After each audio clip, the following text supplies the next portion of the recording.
RCB ತಂಡವನ್ನ DK Shivakumar ಖರೀದಿ ಮಾಡ್ತಾರಾ ಇಲ್ಲ ಅನಂತ್ ಅಂಬಾನಿ ಆರ್ಸಿಬಿ ತಂಡದ ಮಾಲೀಕರಾಗ್ತಾರಾ?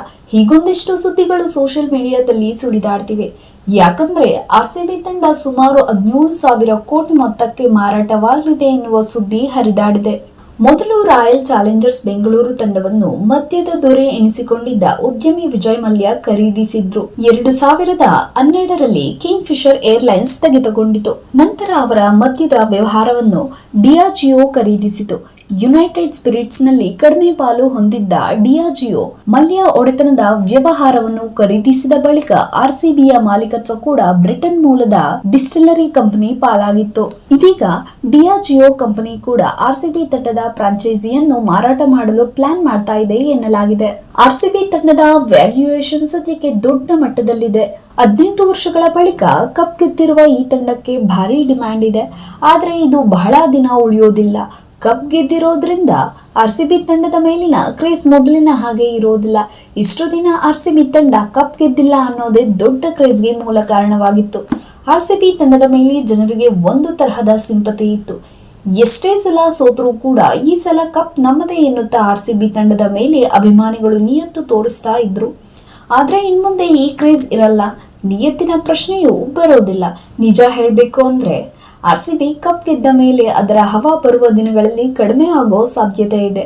ಇದೇ ಕಾರಣಕ್ಕೆ ಈ ತಂಡದ ಮಾಲೀಕರು ಕ್ರೇಜ್ ಉಳಿದಿರುವಾಗಲೇ ದೊಡ್ಡ ಮೊತ್ತಕ್ಕೆ ಮಾರಾಟ ಮಾಡಿ ಕೈ ತೊಳೆದುಕೊಳ್ಳುವ ತಯಾರಿಯಲ್ಲಿದ್ದಾರೆ ಎನ್ನಲಾಗಿತ್ತು. ಆದ್ರೆ ಆರ್ಸಿಬಿ ಮ್ಯಾನೇಜ್ಮೆಂಟ್ ಈ ಬಗ್ಗೆ ದೊಡ್ಡ ಅಪ್ಡೇಟ್ ನೀಡಿದೆ. ಹಾಗಿದ್ದರೆ ಆರ್ಸಿಬಿ ತಂಡವನ್ನು ನಿಜವಾಗಿಯೂ ಮಾರಾಟಕ್ಕೆ ಇಡಲಾಗಿದೆಯಾ ಎಂಬ ಬಗ್ಗೆ ಕಂಪನಿ ಕೊಟ್ಟ ಸ್ಪಷ್ಟನೆ ಏನು ಎನ್ನುವ ಬಗ್ಗೆ ಇವತ್ತಿನ ಸ್ಟೋರಿಯಲ್ಲಿ ಕಂಪ್ಲೀಟ್ ಮಾಹಿತಿ ನೋಡ್ತಾ ಹೋಗೋಣ.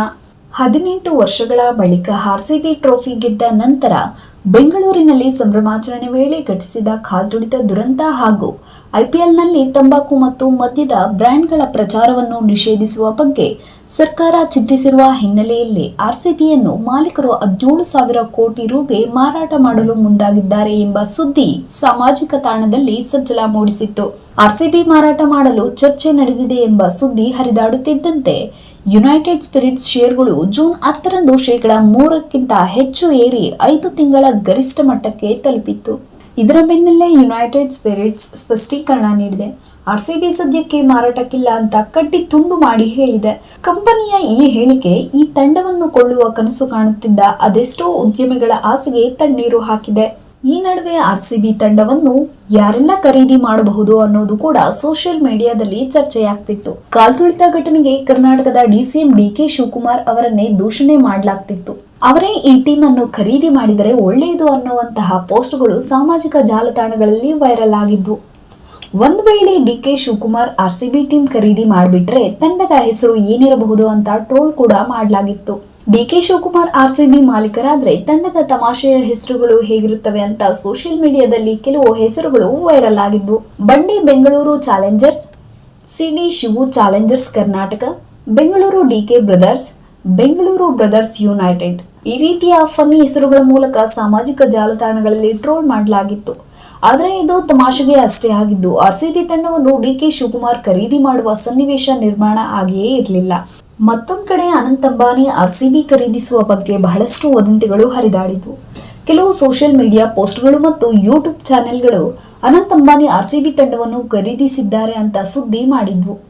ಆದರೆ ಅಧಿಕೃತವಾಗಿ ಆರ್ಸಿಬಿ ಮಾಲೀಕರು ಮಾರಾಟ ಮಾಡುವುದಿಲ್ಲ ಎಂದು ಸ್ಪಷ್ಟಪಡಿಸಿದ್ದು ಅನಂತ್ ಅಂಬಾನಿ ಅಷ್ಟೇ ಅಲ್ಲ, ಬೇರೆ ಯಾರೂ ಕೂಡ ಖರೀದಿ ಮಾಡುವುದು ಸದ್ಯಕ್ಕೆ ಸಾಧ್ಯವಿಲ್ಲ ಅನ್ನಬಹುದು. ಒಟ್ಟಾರೆ ವಿಶ್ವದ ಅತಿ ಹೆಚ್ಚು ಅಭಿಮಾನಿಗಳನ್ನು ಹೊಂದಿರುವ ಕ್ರಿಕೆಟ್ ತಂಡ ಎಂಬ ಹೆಗ್ಗಳಿಕೆ ಹೊಂದಿದ್ದ ಆರ್ಸಿಬಿ 17 ವರ್ಷದ ಬಳಿಕ ಅಭಿಮಾನಿಗಳ ಆಸೆಯನ್ನು ಈಡೇರಿಸಿತ್ತು. ಆರ್ಸಿಬಿ ಮೊದಲ ಬಾರಿಗೆ ಗೆದ್ದು ಚಾಂಪಿಯನ್ ಆದಾಗ ಈ ತಂಡಕ್ಕೆ ಗೌರವ ಸಲ್ಲಿಸಲು ಆರ್ಸಿಬಿ ಚಿನ್ನಸ್ವಾಮಿ ಮೈದಾನದಲ್ಲಿ ಆಯೋಜಿಸಿದ್ದ ಕಾರ್ಯಕ್ರಮದಲ್ಲಿ ಕಾಲ್ತುಳಿತ ಸಂಭವಿಸಿ 11 ಜನರ ಸಾವಿಗೆ ಕಾರಣವಾಗಿತ್ತು.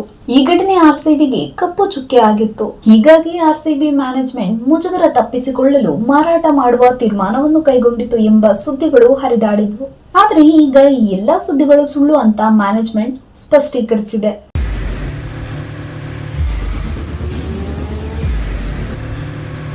ಪ್ರಜಾಮಾರ್ಗ ನ್ಯೂಸ್, ಇದು ಜನಸಾಮಾನ್ಯರ ಧ್ವನಿ. ನಮಸ್ಕಾರ. ನೀವು ನೋಡ್ತಾ ಇದ್ದೀರಾ ಪ್ರಜಾಮಾರ್ಗ ನ್ಯೂಸ್. ರಾಷ್ಟ್ರದ ರಾಜ್ಯದ ರಾಜಕೀಯದ ಬಗ್ಗೆ ಹೆಚ್ಚಿನ ಸಿನಿಮಾ ಅಪ್ಡೇಟ್ಗಳಿಗಾಗಿ ಫಸ್ಟ್ ಲೈಕ್ ಮಾಡಿ, ಸಬ್ಸ್ಕ್ರೈಬ್ ಆಗಿ, ಹಾಗೆ ಫಾಲೋ ಕೂಡ ಮಾಡಬೇಕು.